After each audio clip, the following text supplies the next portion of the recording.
Ichimdagi qo'rquvlarni yo'q qilishim kerak. Dushmanlarimdan qutulishim kerak. Ichimda juda ham o'zim bilan o'zim gaplashib, uni bundoq qilsam bunaqa bo'lardi deb, rosa dushmanlardan qo'rqaman deyotgan bo'lsangiz, bizni ko'ra olmaydi, nima qilsam bo'ladi deb menga juda ham ko'p insonlar direktdan yozadi. Albatta, Bismillahirrohmanirrohim deb tahoratli holatda yo ertalab yoki kechqurun astag'firullohni 33 marta aytasiz. Ikkinchi bo'lib oyatal kursiyni o'qiysiz. Uni ham 33 marta o'qisangiz juda ham yaxshi bo'ladi.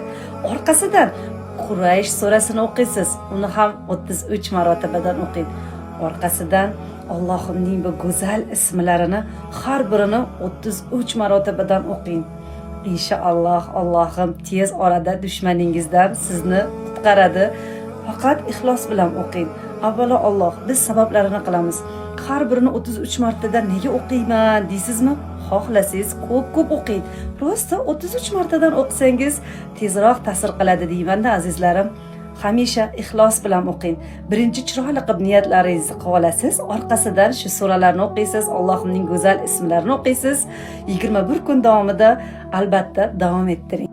Duolaringizni o'qib bo'lganingizdan keyin orqasidan la havla va la quvvata illa billahil alil azim. Buni ham o'qib, duolaringizni tugatishingiz mumkin.